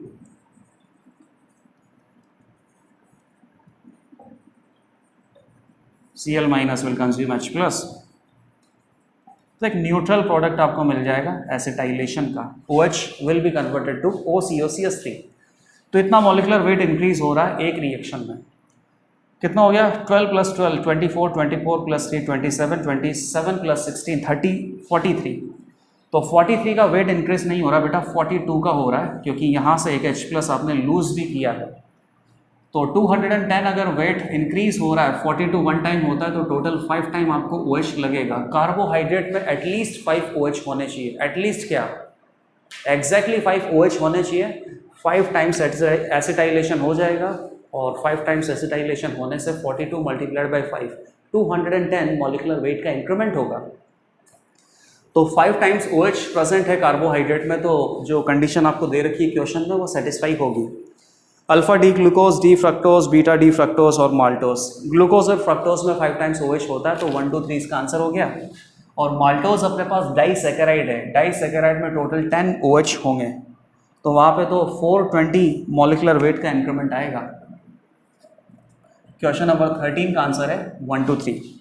D maltose को छोड़ के सारे के सारे जो मोनोसैकेराइड दे रखे हैं ना, ग्लूकोज, ग्लूकोज और फ्रक्टोज, इन तीनों में 210 का मॉलिक्यूलर वेट का इंक्रीमेंट हो सकता है जब आप इसका एसिटाइलेशन करवाओ एक्सिस में। 14 पे आ जाओ भाई। Identification test for 2 degree chloride and 3 degree chloride. तो 2 डिग्री क्लोराइड और 3 डिग्री क्लोराइड का आपको टेस्ट करना है। अब क्लोराइड के लिए तो ऐसा सच आपने कोई टेस्ट पढ़ा ही नहीं है। आप अल्कोहल का टेस्ट जानते हो, आप एल्डिहाइड कीटोन का टेस्ट जानते हो, लेकिन क्लोराइड का नहीं पढ़ा है। फिर भी यहाँ पे मैं बता देता हूँ कि इसका आंसर आप निकाल सकते हो बहुत आसानी से। क्वेश्चन नंबर 14, फर्स्ट है AgNO3 टेस्ट। तो Ag+ will be obtained in aqueous solution. Ag+ will extract Cl-, तो यहाँ से क्या बनेगा, AgCl का प्रेसिपिटेट। दोनों जगह से AgCl प्रेसिपिटेट मिलेगा, तो दोनों का आप आइडेंटिफाई नहीं कर पाओगे। Second, Victor Meyer test. Victor Meyer test किसके लिए होता है, 1 डिग्री 2 डिग्री 3 डिग्री अल्कोहल के लिए। और 1 डिग्री 2 डिग्री 3 डिग्री अल्कोहल का आप उससे सेपरेट कर सकते हो, लेकिन मैं बता रहा हूँ कि विक्टर मेयर टेस्ट यहाँ पे भी यूज़ हो जाएगा, क्योंकि विक्टर मेयर टेस्ट का जो पहला स्टेप होता है उसमें क्या करते हैं, अल्कोहल की रिएक्शन आप करवाते हो रेड P और I2 से, मतलब phosphorus in presence of I2 से। तो उससे क्या बनता है बेटा, Pi3 हो गया, और Pi3 अल्कोहल के साथ रिएक्शन करेगा, पढ़ाई रखा है बेटा, अल्कोहल की रिएक्शन PCl5 या PCl3 के साथ, और Pi3 होगा, बात वही है, Ri बनेगा। उसके बाद फर्दर आप इस टेस्ट को आगे बढ़ाते जाओगे, कुछ ना कुछ ऑब्जर्वेशन मिलेगा जिससे कि आपको 1 डिग्री 2 डिग्री और 3 डिग्री अल्कोहल में आइडेंटिफिकेशन मिल जाएगा। लेकिन पहली स्टेप आप देख लेना, अल्कोहल को आप चेंज कर रहे हो अल्काइल हैलाइड में, तो यहाँ डायरेक्टली अल्काइल हैलाइड आपको दे रखा है, और विक्टर मेयर टेस्ट को आप आगे बढ़ाते जाओ, अल्काइल हैलाइड से आपको दोनों का 2 डिग्री और 3 डिग्री में आइडेंटिफिकेशन के लिए कुछ ऑब्जर्वेशन तो आपको मिलेगा, जो कि मिलता ही है। पहली स्टेप में आप अल्कोहल को अल्काइल हैलाइड में चेंज कर देते हो विक्टर मेयर टेस्ट में, तो अगर डायरेक्टली अल्काइल हैलाइड दे दिया तब भी आपको टेस्ट तो मिलेगा ही मिलेगा। हेलोफॉर्म रिएक्शन, हेलोफॉर्म रिएक्शन अपने पास क्या होता है, halogen in presence of OH minus, halogen in presence of OH minus. Haloform test कौन देता है, कार्बोनिल कंपाउंड, एल्डिहाइड और कीटोन देते हैं, बस C डबल बॉन्ड के साइड में CH3 होना चाहिए, 3 अल्फा हाइड्रोजन हो गए, बेसिक मीडियम में तीनों बार alpha hydrogen acidic proton remove होगा और तीनों बार हाइड्रोजन सब्स्टिट्यूट होगा, CH3 बनेगा, CH3 फाइनली लीव करता है, H+ एक्सेप्ट करने के बाद CH3 माइनस CHX3 में कन्वर्ट होता है हेलोफॉर्म में, तब जाके हेलोफॉर्म आपको मिलता है, उसको बोलते हैं हेलोफॉर्म टेस्ट। तो एल्डिहाइड या कीटोन देते हैं हेलोफॉर्म टेस्ट, तो ये थोड़ी देते हैं, लेकिन ये भी दे सकते हैं, बता देता हूँ। पहली बात तो आप ये देखना कि हेलोफॉर्म जो है एल्डिहाइड या कीटोन से आपको मिलता है, एल्डिहाइड या कीटोन में रिएक्शन किससे करवा देते हैं, halogen in presence of basic medium. Halogen in presence of basic medium is a mild oxidising agent which can convert alcohol into aldehyde and ketone. तो एल्डिहाइड एंड कीटोन डायरेक्ट अगर नहीं दिया है, अल्कोहल अगर दे दिया तब भी तो बात बनेगी, क्योंकि अल्कोहल से आपको क्या मिल जाएगा, ऑक्सीडेशन के बाद एल्डिहाइड और कीटोन मिल जाएगा, जो कि फर्दर हेलोफॉर्म टेस्ट आपको दे सकते हैं। अब यहाँ पे तो अल्कोहल भी नहीं दे रखा, अल्काइल हैलाइड दे रखा है, तब भी बात बनेगी, क्योंकि बेसिक मीडियम है। बेसिक मीडियम में OH minus nucleophile will attack and Cl minus leaving group will leave. तो 2 डिग्री क्लोराइड और 3 डिग्री क्लोराइड पहले तो अल्कोहल में चेंज होंगे, 3 डिग्री अल्कोहल को ये माइल्ड ऑक्सीडाइजिंग एजेंट ऑक्सीडाइज नहीं कर सकता, इसको ऑक्सीडाइज करके ये बना देगा जिसके साइड में CH3 प्रेजेंट है, तो यहाँ से हेलोफॉर्म आएगा और यहाँ से हेलोफॉर्म नहीं आएगा। तो सेकंड और थर्ड विक्टर मेयर टेस्ट और हेलोफॉर्म टेस्ट से आप सेपरेट कर सकते हो, फर्स्ट से सेपरेट कर नहीं सकते हैं। फोर्थ अपने पास लूकस टेस्ट है, लूकस टेस्ट केवल अल्कोहल के लिए होता है, अल्कोहल की रिएक्शन करवाते हैं HCl in presence of ZnCl2, और यहाँ पे अल्काइल हैलाइड है, अल्काइल हैलाइड HCl के साथ तो रिएक्ट कर नहीं सकता। तो सेकंड और थर्ड ऑप्शन ऐसे हैं जिससे कि 2 डिग्री क्लोराइड और 3 डिग्री क्लोराइड को डिस्टिंग्विश किया जा सकता है। इनके अपने खुद के तो कोई टेस्ट नहीं है, लेकिन ये जो 2 डिग्री क्लोराइड और 3 डिग्री क्लोराइड है किसी और कंपाउंड के टेस्ट दे सकते हैं, क्योंकि इनकी हालत उन कंपाउंड में जो सबस्ट्रेट मॉलिक्यूल टेस्ट देते हैं ना, उन सबस्ट्रेट मॉलिक्यूल के जैसा हो जाएगा। क्वेश्चन नंबर 15 पे आते हैं। Production of metal M depends on, ये मेटलर्जी का क्वेश्चन है, production of metal M depends on mining of metal containing rock. Rock में से मेटल निकाल रहे हैं। This is crushed to a fine powder to produce metallic grains, and these are extracted by amalgamation, and metal is recovered by distillation of mercury। तो ये तो सीधा सीधा गोल्ड की बात कर रहा है। पहाड़ों में जो रॉक्स आपको मिलती है ना, अगर उनमें थोड़ा गोल्ड कंटेंट है तो उनको क्या करते हैं कि मरकरी के साथ अमलगम प्रिपेयर करते हैं, उसके बाद उसका डिस्टिलेशन करते हैं। Mercury is a very very light material, it is a liquid, is a very very volatile. तो जैसे आप उसको डिस्टिल करोगे, हीट करोगे, तो मरकरी तो उड़ जाएगा। पहले तो क्या किया, रॉक में से जो गोल्ड है वो मरकरी के साथ मिक्स होकर अमलगम बना के बाहर आ गया, धूल मिट्टी चली गई। अब अपने पास क्या है, गोल्ड प्लस मरकरी का अमलगम। इसको गर्म करेंगे तो मरकरी तो उड़ ही जाएगा, क्योंकि mercury is a very volatile. Mercury उड़ गया तो नीचे क्या बचा, सोना ही बचा। तो इस तरीके से आप गोल्ड को एक्सट्रैक्ट करते हो। It is observe that metal M does not react with concentrated HNO3। सबको पता है कि जो गोल्ड है वो कॉन्सेंट्रेटेड HNO3 बहुत स्ट्रांगली एसिडिक होता है और बहुत ही ज़्यादा ऑक्सीडाइजिंग नेचर होता है HNO3 का। तो स्ट्रांगली ऑक्सीडाइजिंग नेचर HNO3 के अंदर भी गोल्ड डिजोल्व नहीं होता है। अगर गोल्ड या प्लेटिनम को डिजोल्व करना है तो आपको क्या चाहिए, एक्वा रेजिया। ये एक इंडस्ट्रियल सॉल्वेंट है जिसमें HNO3 प्लस HCl दोनों होते हैं। तो अब इसके लिए करेक्ट देख लेते हैं। Metal is mainly existing as sulphide और, नहीं बेटा, गोल्ड तो बेटा नेचर में वैसे ही मिल जाता है, मतलब कि इनर्ट फॉर्म में मिल जाता है धूल मिट्टी के साथ। सल्फाइड और नहीं मिलता है gold. Metal is soluble in aqua regia, gold is soluble in aqua regia. Second option is correct. Aqua solution of metal salt gives metal with Zn। तो अगर आप मान लीजिए कि गोल्ड का एक कंपाउंड होता है AuCl3, which is soluble in water. तो यहाँ पे क्या होगा AU3 plus plus 3Cl minus aqueous, और ये बोल रहा है कि Zn मेटल। तो ये तो साफ सी बात है कि zinc is a very very reactive metal in comparison to gold. तो Zn will donate electron, AU3 plus will accept electron, AU3 plus will reduce and Zn will be oxidized. तो option number 2 was correct, option number 3 was correct. Fourth पे देख लेते हैं, metal can be refined by electrolytical method. Gold को electrolytical method से refine कर सकते हैं, हाँ तो कर ही सकते हैं,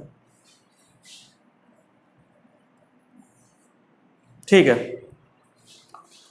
अब बताओ क्वेश्चन नंबर 16 पे आ जाओ। Which of the following statements are correct? All bonds of CH4 have equal S and P characters. तो CH4 में कार्बन के 4 सिग्मा बॉन्ड हैं, चारों सिग्मा बॉन्ड इक्वल हैं। अब देखना यहाँ पे भी आपने बेंट थ्योरी वगैरह पढ़ा होगा, ध्यान से देखना। सबसे पहले आप बॉन्डिंग के लिए क्या पढ़ते हो? Valence bond theory.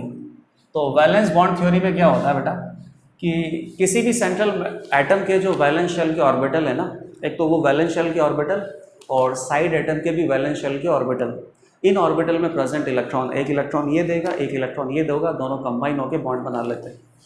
तो सबसे पहले VBT आती है। वैलेंस शेल के ऑर्बिटल कौन से हो गए? 1s2 2s2 2p2। तो वैलेंस शेल हो गया सेकंड शेल में 4 इलेक्ट्रॉन हैं, 2 इलेक्ट्रॉन अनपेयर्ड हैं, जबकि आपको सिग्मा बॉन्ड बनाने के लिए, नॉर्मल कोवलेंट बॉन्ड बनाने के लिए अनपेयर्ड इलेक्ट्रॉन चाहिए 4, क्योंकि CH4 में 4 बॉन्ड बन रहे हैं। यहाँ पे 2 ही अनपेयर्ड इलेक्ट्रॉन है तो 2 बॉन्ड बनेंगे। अब आप सबको पता है कि 2 बॉन्ड तो होते नहीं, CH4 में 4 होते हैं। तो आप क्या बोलते हो कि सर एक इलेक्ट्रॉन एक्साइट होकर यहाँ पे चला जाएगा। सेकंड शेल है जिसमें टोटल 4 ऑर्बिटल हैं और 4 ऑर्बिटल में 4 अनपेयर्ड इलेक्ट्रॉन हैं,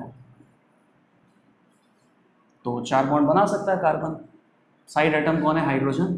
हाइड्रोजन का एक इलेक्ट्रॉन होता है, किस में होता है बेटा? 1s में होता है।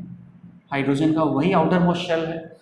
तो हाइड्रोजन का 1s ऑर्बिटल और कार्बन का 2s, हाइड्रोजन के 1s ऑर्बिटल और कार्बन के 2p, तो टोटल मिला के कितने बॉन्ड बनते हैं? 4। क्या क्या ओवरलैपिंग होती है? 2s 1s 2p 1s 2p 1s 2p 1s। 3 bond are of same type and 1 bond are of same type, 2p 1s और 2s 1s। तो बेसिकली CH4 में 2 डिफरेंट टाइप के बॉन्ड है। फिर आप एक्सपेरिमेंट करोगे CH4 का तो उसमें चारों के चारों बॉन्ड आपको एग्जैक्ट सेम नेचर के मिलेंगे। तो VBT से तो 2 डिफरेंट टाइप के बॉन्ड आ रहे हैं और प्रैक्टिकली चारों बॉन्ड सेम होने चाहिए, तो VBT थ्योरी गलत है। अब ये 4 डिफरेंट, सॉरी यहाँ पे जो 4 बॉन्ड है इसमें बेसिकली 2 डिफरेंट टाइप के बॉन्ड है। 3 bonds are of same type, 1 bond is of another type. तो ये ऐसा क्यों हुआ? क्योंकि डिफरेंट टाइप ऑफ ओवरलैपिंग है। अब डिफरेंट टाइप ऑफ ओवरलैपिंग है, इसमें जो गलती है वो किसकी है? तो बेटा ओवरलैपिंग में हाइड्रोजन एटम तो 1s ऑफर कर ही रहा है बार बार, कार्बन एटम अलग अलग ऑर्बिटल ऑफर कर रहा है, तो गलती किसकी है? कार्बन की। तो नई थ्योरी क्या आती है कि कार्बन बॉन्डिंग करने से पहले अपने आउटर मोस्ट शेल के आउटर मोस्ट शेल के ऑर्बिटल्स को मिक्स करके और नए ऑर्बिटल बना लेता है, and these orbitals are called hybrid orbital, these orbitals are called equal orbitals. तो बेटा ये चारों ऑर्बिटल मिक्स होके 4 नए ऑर्बिटल बन गए। S और 3p मिक्स हुए तो उनका नाम चला गया sp3 sp3 sp3 sp3, और इनमें क्या प्रेजेंट है? एक इलेक्ट्रॉन है। अब आप अगर ओवरलैपिंग करवाओगे तो all 4 overlapping are sp3 1s overlapping. Theoretically all 4 overlapping are same, therefore all 4 bonds should be same.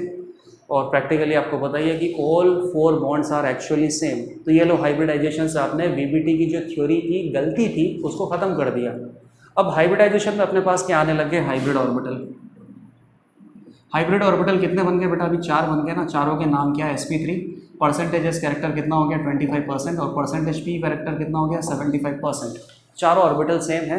चारों ऑर्बिटल में परसेंटेज एस कैरेक्टर और परसेंटेज p कैरेक्टर सेम होना चाहिए। सभी में परसेंटेज एस कैरेक्टर होना चाहिए 25 25 25, और सभी में परसेंटेज p कैरेक्टर होना चाहिए 75 75 75 75, और CH4 में ऐसा होता ही है। लेकिन अब इसमें भी देखा आगे क्या होता है कि CH4 में तो चलो चारों ही सिग्मा बॉन्ड एक ही है, तो चारों ऑर्बिटल में परसेंटेज एस कैरेक्टर या परसेंटेज p कैरेक्टर सेम ही होगा, लेकिन बॉन्ड ये भी तो होता है बेटा, मॉलिक्यूल ये भी तो होता है, इसका भी हाइब्रिडाइजेशन sp3 है, और 4 ऑर्बिटल अपने पास sp3 है। चारों में परसेंटेज एस कैरेक्टर 25 और 75 होना चाहिए। लेकिन यहाँ पे भी अब थोड़ी बहुत गलती आ जाती है कि जो 3 ऑर्बिटल है वो तो सिग्मा बॉन्ड बना रहे हैं और एक ऑर्बिटल लोन पेयर को रखने में काम आ रहा है। तो जो सिग्मा बॉन्ड बना रहे हैं वहाँ पर परसेंटेज एस और परसेंटेज पी कैरेक्टर थोड़ा डिफरेंट होना चाहिए, जो कि मुझे एहसास हो भी रहा है। और लॉन पेयर जिस ऑर्बिटल में प्रेजेंट है उस लॉन पेयर का परसेंटेज एस और परसेंटेज पी कैरेक्टर थोड़ा डिफरेंट होना चाहिए। चारों चीज़ें सेम नहीं है, चारों के काम सेम नहीं है, तो चारों में परसेंटेज एस और परसेंटेज पी कैरेक्टर सेम नहीं हो सकता, ये अपने आप ही एहसास हो रहा है। अब किस में परसेंटेज एस ज़्यादा होगा उसके लिए बेंट रूल आ गया कि लॉन पेयर जिस हाइब्रिड ऑर्बिटल में होता है उस हाइब्रिड ऑर्बिटल का परसेंटेज एस कैरेक्टर थोड़ा सा क्या होता है, ज़्यादा। तो वैसे sp3 में कितना होता है, 25 होता है, तो यहाँ मान लो 26 मान लो, इन सब में 24 मान लो, और परसेंटेज पी कैरेक्टर क्या हो जाएगा, कम 74 हो जाएगा 75 से, तो इन सब में 76 मान लो, और क्या। तो फिलहाल ये सब भी मैंने आपको बता दिया, और इतना पूछा नहीं था, केवल ये पूछा था कि CH4 में चारों बॉन्ड इक्वल हैं, तो चारों बॉन्ड में परसेंटेज एस और परसेंटेज पी कैरेक्टर इक्वल होगा, सभी को सेम काम करना है, तो सभी का हाइब्रिड ऑर्बिटल एग्जैक्टली सेम होगा, सभी को सिग्मा बॉन्ड ही बनाना है और हाइड्रोजन एटम के साथ ही बनाना है। अगर ये ऐसा भी होता ना कि सभी को सिग्मा बॉन्ड बनाना है, लेकिन सभी को किसके साथ बनाना है, fluorine, chlorine, bromine, iodine, different atom के साथ बनाना है, उस केस में भी कार्बन के चारों हाइब्रिड ऑर्बिटल सेम नहीं होते, सभी में परसेंटेजेस कैरेक्टर और परसेंटेज पी कैरेक्टर थोड़ा थोड़ा डिफरेंट होता। अभी तो चारों को सिग्मा बॉन्ड बनाना था, हाइड्रोजन के साथ ही बनाना था, इसीलिए चारों बॉन्ड एग्जैक्टली सेम है, चारों को ऑर्बिटल एग्जैक्टली सेम मिलेंगे, जिनमें परसेंटेज एस और percentage P character exactly same होगा। तो फर्स्ट ऑप्शन इज करेक्ट।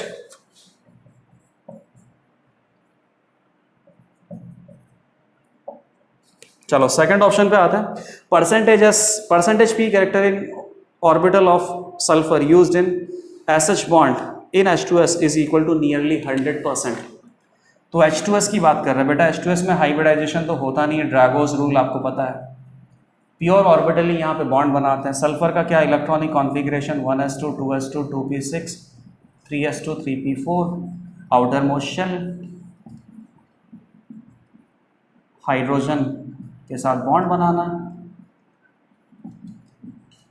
ये लो अनपेयर्ड इलेक्ट्रॉन ने कितने बॉन्ड बना दिए, तो जो सल्फर के ऊपर दो दो लॉन पेयर प्रेजेंट है ना बेटा, ये लॉन पेयर किस में, पी ऑर्बिटल में भी है, और ये लॉन पेयर एस ऑर्बिटल में है, तो एक लॉन पेयर का परसेंटेज एस कैरेक्टर कितना होगा, 100%, और एक लॉन पेयर का परसेंटेज पी कैरेक्टर कितना होगा, 100%, क्योंकि एस और पी मिक्स नहीं हुआ है तो एस और पी कैरेक्टर नहीं आएंगे, एस ऑर्बिटल में एस कैरेक्टर होगा, पी ऑर्बिटल में पी कैरेक्टर होगा, कितना होगा, 100%। तो second option is also correct. Axial hybrid orbital is longer than equatorial hybrid orbital in ClF3।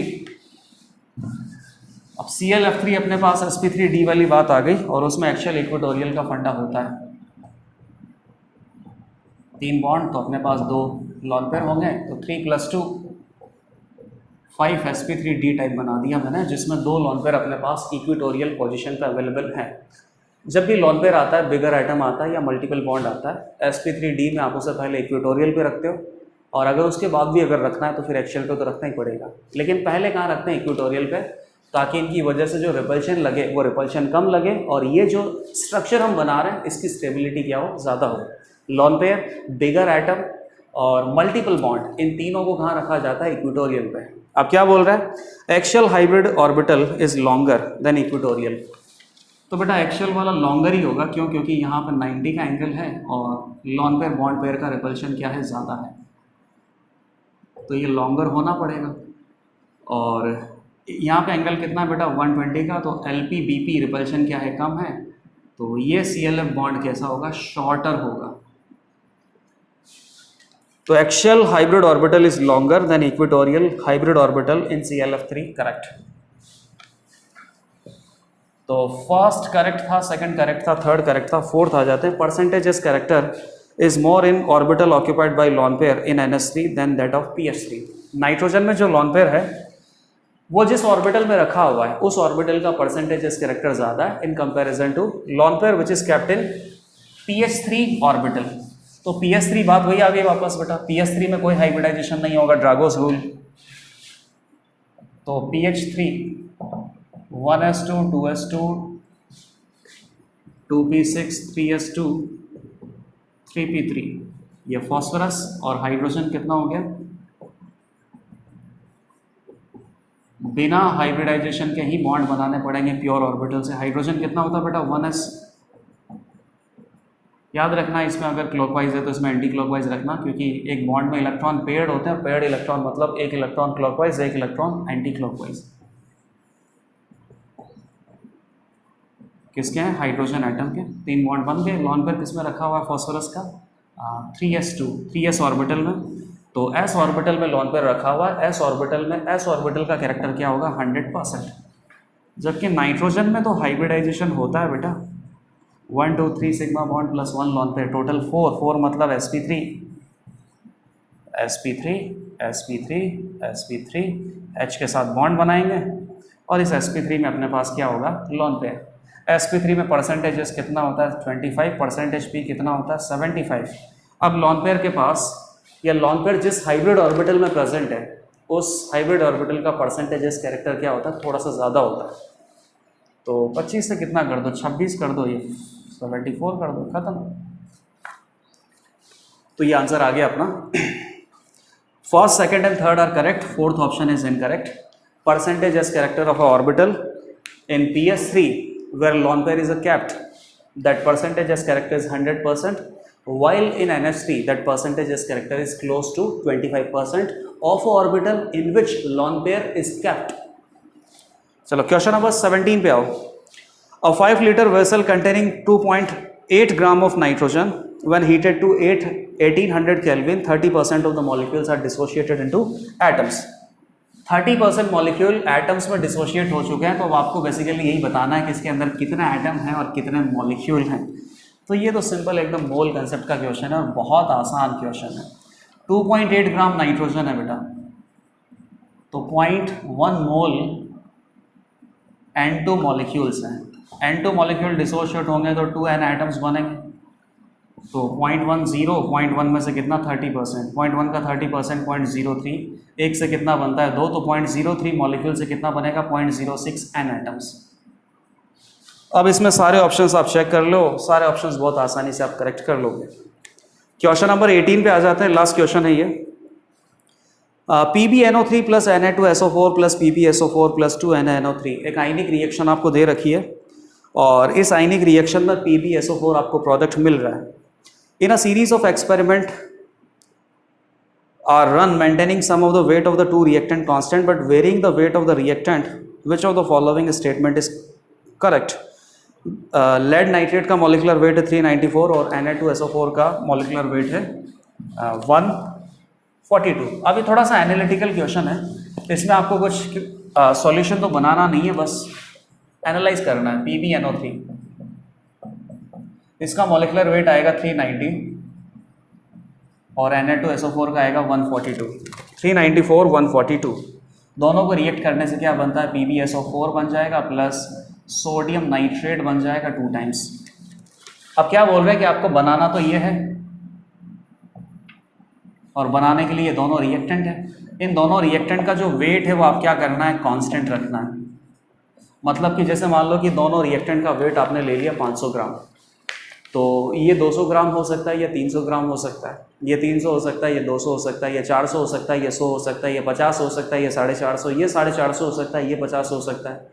दोनों का वेट आप डिफरेंट ले सकते हो, लेकिन दोनों के वेट का जो सम है वो कांस्टेंट होना चाहिए। अलग अलग एक्सपेरिमेंट करते जाओ, अलग अलग एक्सपेरिमेंट में आपको ये पता करना है कि Na2SO4 ज़्यादा कब मिलेगा। अब ज़्यादा कब मिलेगा?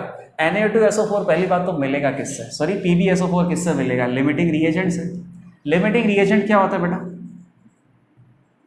मोल बाई स्टोकियोमेट्रिक कॉफिशिएंट। दोनों के स्टोकियोमेट्रिक कॉफिशिएंट कितने हैं? 1। तो सीधा मोल पे ही बात आ गई। और मोल कितना होता है बेटा?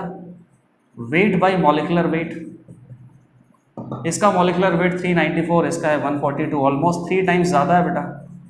तो इसके मॉलिकुलर वेट का डिवाइड करोगे तो यहाँ पे मोल्स क्या आएंगे? लेस। और मोल्स अगर लेस आएंगे तो most probably in any situation until unless इसका जो मास है वो इसका 3 गुना हो। Most probably in every situation this will be obtained as limiting reagent and limiting reagent will decide how much product PbSO4 will be obtained. तो आपको थोड़ा सा एनालिटिकली बताना है कि इसमें क्या ऑप्शन सही हो सकता है जिसके लिए PbSO4 का मैक्सिमम यील्ड आपको मिले। तो maximum weight of PbSO4 will be formed if equal weight of reactants are taken. दोनों का इक्वल वेट अगर लोगे तो नहीं चलेगा बेटा। जैसे इसका 500 ग्राम, इसका 500 ग्राम ले लिया, तो इसके 500 ग्राम में तो बहुत मोल है और इसके 500 ग्राम में बहुत कम मोल है। इसके कम मोल से क्या बनेगा? PbSO4। इसके बहुत कम मोल के साथ रिएक्ट करेंगे और बाकी Na2SO4 जो एक्सिस में बचेगा वो बर्बाद हो गया। तो इक्वल वेट अगर लोगे तो आइडियल कंडीशन तो नहीं बनेगी। इक्वल मोल लोगे तब अच्छी बात है। इसके इक्वल मोल होंगे, वेट इसका 142 होगा, इसका 394 होगा, लेकिन अगर मोल्स इक्वल होंगे तो दोनों कंप्लीटली कंज्यूम होंगे, reactant will not be left and only product will be formed. तो आपको जो भी इनके वेट का सम करना है ना, वो कुछ इस तरीके से करो कि इनके क्या प्रेजेंट हो, इक्वल मोल प्रेजेंट हो, ताकि ये सब कट जाए और केवल प्रोडक्ट आपको मिले। तो ये सबसे आइडियल कंडीशन लग रहा है मेरे को। Maximum weight of the PPT will be formed if equal moles of reactant are taken. Second option is correct, first is incorrect. Third, in experiment the weight of Na2SO4 increases weight of PbSO4. इसका wait इसके wait को increase करता है, बिल्कुल गलत है बेटा। In all the experiment weight of PbNO3 increases weight of precipitate. इसका वेट इसके वेट को इंक्रीज करता है, ये सही होगा, क्योंकि इसके वेट को इंक्रीज करोगे तो इसके मोल इंक्रीज होंगे और ये लिमिटिंग रिएजेंट आपको मिलेगा, और लिमिटिंग रिएजेंट के मोल अगर आप इंक्रीज करोगे तो जो प्रोडक्ट है वो भी आपको ज़्यादा मिलेगा। Option number 2 and option number 4 both these options are correct. और ये सारा कुछ एनालिटिकली बस आपको करना था, कोई वैल्यू आपको चूज़ नहीं करनी है। बहुत सिंपल से रिएक्शन आपको दे रखी है, हर किसी के सामने स्टोकियोमेट्रिक कोएफिशिएंट 1 लगा हुआ है, और बस एनालाइज करना था कि ऐसी आइडियल कंडीशन क्या हो सकती है जिसमें PbSO4 प्रेसिपिटेट का जो यील्ड है वो आपको मैक्सिमम मिले। तो यहाँ पे FST 26 का ये जो पेपर 2 है ये भी हमने डिस्कस कर लिया। पेपर 2 को अगर देखा जाए तो पेपर 1 के कंपैरिजन में रिलेटिवली थोड़ा सा डिफिकल्ट था। तो यहाँ पे अगर आप इसकी रेटिंग दो तो इसकी रेटिंग क्या दे सकते हैं? एवरेज से डिफ़िकल्ट के बीच में इसका रेटिंग हो सकता है, जिसमें सभी एवरेज क्वेश्चन ज़्यादा थे और डिफ़िकल्ट वाले कम हैं। डिफ़िकल्ट केवल इस तरीके से हो सकते हैं कि ये जो मल्टीपल करेक्ट क्वेश्चन होते हैं ना, इन क्वेश्चंस को आप अटेम्प्ट कर लेते हो लेकिन सारे के सारे करेक्ट ऑप्शन टिक करके नहीं आते हो, या 1-2 ऑप्शन आपसे इनकरेक्ट भी टिक हो जाते हैं, तो उस केस में फिर आपको नेगेटिव मार्किंग मिलती है, स्कोर कम आता है। लेकिन स्कोर कम आने का मतलब ये नहीं है कि वो क्वेश्चन आपको आता नहीं था या उसका कंसेप्ट आपको नहीं पता था। कंसेप्ट भी पता था, बस करते टाइम थोड़ा जल्दीबाजी हो सकता है, कुछ ऑप्शन गलत टिक हो सकता है या कुछ ऑप्शन लीव भी हो सकता है। तो रेटिंग अगर इसका देना चाहें तो मॉडरेट से डिफ़िकल्ट के बीच में है। क्वेश्चन पेपर बहुत अच्छा है। जो भी क्वेश्चन आपसे नहीं हुआ है इस वीडियो सॉल्यूशन को देखने के बाद वापस से एक बार अटेम्प्ट करना, और आई होप कि इस वीडियो सॉल्यूशन से आपको कुछ नया ही सीखने को मिला होगा। ठीक है, चलो ऑल द बेस्ट।